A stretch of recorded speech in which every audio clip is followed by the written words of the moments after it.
लक्ष्मीच्या पावलांनी या मालिकेच्या येणाऱ्या खूप पुढील भागात एक जबरदस्त ट्विस्ट आपण आता पाहणार आहोत. सोहमचा वाढदिवस आता जवळ आलेला असतो आणि त्याच्या वाढदिवसादिवशी खूप मोठा तमाशा होणार असतो. तर सरोज आणि नैनाने एकत्र येऊन खूप मोठा डाव रचलेला असतो आणि त्या डावामध्ये कलाला अडकवणार असतात. परंतु अद्वैत कलाच्या पाठीशी ठाम उभा राहणार असतो. तर आता सोहमच्या वाढदिवसादिवशी कोणता तमाशा होणार आणि सरोज नैना एकत्र येऊन कलाविरोधात कोणता डाव रचणार हे आपण या व्हिडिओमध्ये पाहणार आहोत. तर व्हिडिओ शेवटपर्यंत नक्की बघा. तर इकडे मालिकेमध्ये दिनकरची अवस्था खराब असल्यामुळे कला तिच्या माहेरी गेलेली असते आणि ती थोड्या दिवसानंतर परत आल्यावरती रोहिणी तिला टोमणा मारत असते. ती म्हणत असते की आज कला परत आल्यावर सरोज वहिनीचा चेहरा किती पडलाय ना. रोहिणी अद्वैतला म्हणते की अद्वैत, तू आतापर्यंत तुझ्या आईला निराशच करत आला आहे आणि आज तू कलाला परत घेऊन आल्यावरती तर तू तुझ्या सगळ्या हद्दच पार केल्या, बरोबर ना सरोज वहिनी. तेव्हा तिथे सरोज रोहिणीला म्हणते की तू चुकीचं बोलते रोहिणी. बरं झालं कला इकडे परत आली. तिथे सरोज कलाच्या बाजूने बोलत आहे हे पाहून सर्वांना धक्काच बसतो. परंतु सरोजचं यामागं खूप मोठं कारस्थान असतं आणि सरोज कलाकडून बदला घेणार असते. सोहमचा वाढदिवस आता जवळ आलेला असतो आणि तिथे प्रदीप म्हणत असतो की आज आपल्या घरात 2 आनंदाच्या बातम्या आहेत. पहिली म्हणजे सोहमचा वाढदिवस जवळ आला आहे आणि दुसरी म्हणजे आपल्या घरी कला परत आली आहे. सोहमचा वाढदिवस आपण आता खूप धुमधडाक्यात साजरा करायचा. तिथे रोहिणीच्या डोक्यात विचार येत असतो की या सरोज वहिनीने मला असं तोंडावर का पाडलं, तिने कलाची बाजू का घेतली हे काही कळतच नाहीये. आता ती आणखी काय नाटक कर कुणास ठाऊक. त्यांचं बोलणं झाल्यानंतर कला तिच्या रूमकडे जात असते. लगेचच अद्वैत तिच्या पाठीमागे जातो आणि तिला म्हणतो की कला, तू कुठे चालली आहेस?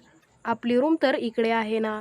तेव्हा कला म्हणते की आपल्या दोघांमध्ये कोणतं नातंच नाहीये तर मी तुझ्या रूममध्ये का राहू. तिथे कला अद्वैत सोबत त्याच्या रूममध्ये येण्यासाठी तयार होत नसते आणि ती छोट्याशा कारणावरून भांडत असते. कलाला म्हणतो, कला, हे घर आता तुझंच आहे, ती रूम सुद्धा तुझीच आहे, तुझा पूर्ण हक्क आहे, तू आता माझ्या रूम मध्ये राहू शकतेस. असं म्हणून अद्वैत तिथून निघून जातो. तर प्रदीपचं पहिलं प्रेम म्हणजे गायत्री, तिचा ऍक्सिडेंट झालेला असतो आणि प्रदीप आणि गायत्रीची मुलगी, तिला कोणीही नसतं म्हणून प्रदीप तिला चांदेकरांच्या घरी घेऊन आलेला असतो. ती मुलगी कलाकडे जाते आणि तिला म्हणते की कला वहिनी, आज तुम्ही माझ्या रूम मध्ये झोपण्यासाठी चला ना. मला तुमच्याकडून गोष्टी ऐकायच्या आहेत. प्लीज तुम्ही माझ्यासोबत झोपण्यासाठी चला ना. मी आपल्याला खाण्यासाठी चॉकलेट्स घेऊन येते. आज आपण पूर्ण रात्र पार्टी करूयात. तेव्हा कला म्हणते, हो हो अगं, मी नक्की येईन तुझ्याकडे झोपण्यासाठी. आपण तू म्हणतेस तसं करूयात. त्यानंतर ती मुलगी आनंदाने उड्या मारत निघून जाते. तर इकडे सरोज तिच्या रूमकडे जात असते. इतक्यात नैना त्यांना हाक मारते आणि थांबवून घेते आणि नैना सरोजला म्हणते की आज तुम्ही सरोजच्या बाजूने बोलून तिची साथ कशी काय दिली. माझा तर विश्वासच बसत नाहीये. कारण तुमचं आधीचं वागणं आणि आताचं वागणं यामध्ये तर जमीन आसमानाचा फरक आहे. तुम्ही मला जरा समजावून सांगाल का की तुमचं नक्की काय चाललंय. तेव्हा सरोज म्हणते की सगळ्यात आधी तर तू माझ्याशी नीट बोल, कारण मी सरोज चांदेकर आहे. आवाज वर करून बोलायला मी काय रोहिणी आहे का. तिथे नैना सरोजला विचारत असते, मला तुम्ही नीट समजावून सांगा ना की तुमचं यामागचं काय प्लॅनिंग आहे. तेव्हा सरोज म्हणते की तुला आता काही कळत नसेल तर तू फक्त शांत राहा, तू यामध्ये पडू नकोस आणि परत माझ्या सोबत बोलण्याआधी 1000 वेळा विचार करून बोलत जा. मी सगळ्यांसमोर असं का केलं आणि कशासाठी केलं हे तुला समजण्यासाठी थोडा वेळ लागेल. नैना, तू फक्त एवढंच ऐकलं की मी कलासोबत काय बोलले, परंतु तुला माहित नाहीये की माझ्या मनामध्ये काय चालू आहे आणि तोच माझा खरा डाव आहे. उद्या आपण फक्त सोहमचा वाढदिवस साजरा नाही करणार तर तुझ्या अद्वैतच्या आणि कलाच्या संबंधी खूप मोठा निर्णय घेणार आहोत.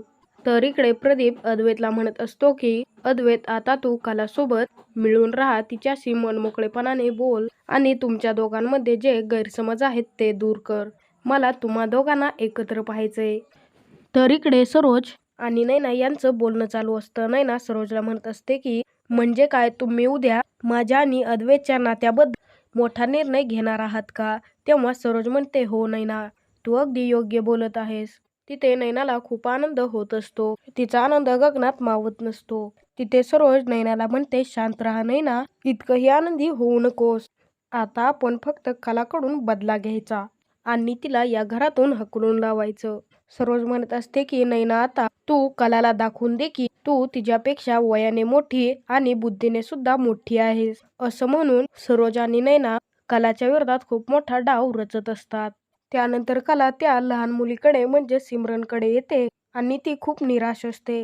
त्यावर ती मुलगी कलाला विचारते, काय झालं कला वहिनी, तू खूप दुःखी दिसत आहेस. तू नीट तरी आहेस ना? तेव्हा कला म्हणते, हो बाळा, मी एकदम नीट आहे. तेव्हा कला म्हणते, हे काय, तू तर पूर्ण खॉटवरती चॉकलेटच मांडून ठेवले आहे. आता आपण झोपणार कुठे? तेव्हा ती मुलगी म्हणते, तुम्ही आज पहिल्यांदाच माझ्या रूम मध्ये आला आहात, तर मी आता तुम्हाला झोपू देणार नाही. आज मी पूर्ण रात्र तुमच्याकडून फक्त गोष्टीच ऐकेन. त्यानंतर कला अद्वैतला सांगण्यासाठी जात असते की ती आज सिमरनच्या रूम मध्ये झोपणार आहे. तेव्हाच तिच्यापाशी नैना येते आणि तिला म्हणते की काय झालं कला, तू खूप नाराज दिसत आहेस. तुझी तब्येत नीट तरी आहे ना? कला अद्वैतच्या रूम मध्ये आलेली असते आणि ती अद्वैतच्या रूमचा कायापालट पाहून नैनाला विचारते की नैनाताई, अद्वैतची रूम पूर्णपणे कोणी बदलली आहे? तेव्हा नैना म्हणते की ही रूम मी तर डिझायनिंग केली आहे, म्हणजे सर्व कायापालट मीच केला आहे. या रूमला मी एकदम नवं रूप दिलं आहे, कारण थोड्या दिवसानंतर मला याच रूम मध्ये यायचं आहे. म्हणूनच मी सर्व वस्तू अगदी टकाटक ठेवल्या आहेत आणि त्या सर्व माझ्या आवडीनुसार आहेत. मी हे फक्त अद्वैतसाठीच केलं आहे. कला तिच्या माहेरी गेलेली असते तेव्हा मूर्ख नैना अद्वैतच्या रूम मध्ये झोपण्यासाठी आलेली असते आणि ती तिथे झोपत असते. तेव्हा कलाला प्रश्न पडतो की नैनाताई, तू अद्वैतच्या रूम मध्ये झोपत होतीस का? तुझी हिंमत कशी झाली? तू इतकी नीच कशी असू शकतेस? तेव्हा तिथे नैना म्हणते, कला, तुझं तोंड बंद कर. तू माझ्याशी मोठ्या आवाजामध्ये बोलू नकोस. मला बोलण्याआधी तू विचार करत जा की मी कोण आहे आणि तू कोण. तेव्हा कला म्हणते, मी तुला खूप समजूतदार समजत होते. मला तुझ्यामध्ये वेगळं काहीतरी दिसत होतं, परंतु तू तुझी पूर्ण एनर्जी तर दुसऱ्यांवरती जळण्यातच घालवली आहे. तुला कोणती गोष्ट आवडली की तू ती स्वतः मिळवण्याचं सोडून ती लोकांकडून हिसकावून घेतेस. तुला माहित असतं की तू त्या गोष्टी लायकच नाहीये आणि तुला हेही माहित असतं की तू जे करायले आहे ते किती चुकीचं आहे, तरी सुद्धा तू ते गोष्ट करायची सोडतच नाही. तू इतकी नीच आणि नालायक असेल मला असं वाटलंच नव्हतं. तू आज अद्वैतची काळजी घेण्याची किती नाटकं करत आहे हे मला चांगलंच कळतंय. जर तू अद्वैतची आधीच काळजी घेतली असती तर अद्वैत आता या परिस्थितीमध्ये नसता. सरळ सरळ कळतंय अद्वैत किती दुःखी आहे. तेव्हा नैना म्हणते, तू त्या सिमरनच्या रूम मध्ये झोपण्यासाठी गेली होतीस, मग आता इकडे परत कशासाठी आली आहे? तेव्हा कला म्हणते, मी इकडे झोपू किंवा तिकडे झोपू, तुझा काय प्रॉब्लेम आहे?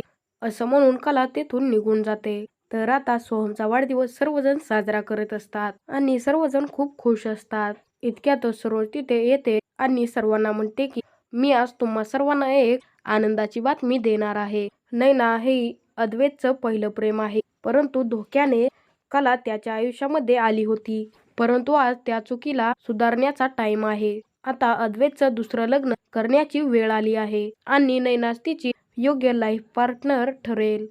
हे ऐकल्यानंतर सर्व चांदेकर कुटुंबियांना खूप मोठा धक्काच बसतो आणि तिथे सर्वजण नैना आणि सरोजकडे पाहत असतात. तिथे नैना मात्र खूप खुश असते. हे ऐकल्यानंतर कला तिथून रागाने निघून जाते. त्यानंतर कला तिच्या रूम मध्ये निघून जाते आणि ती खूप रागात असते. ती तिचं सामान आवरत असते. इतक्यातच अद्वैत तिकडे जात आणि कलाला समजावतो. तो म्हणतो की मी असं काहीही करणार नाही.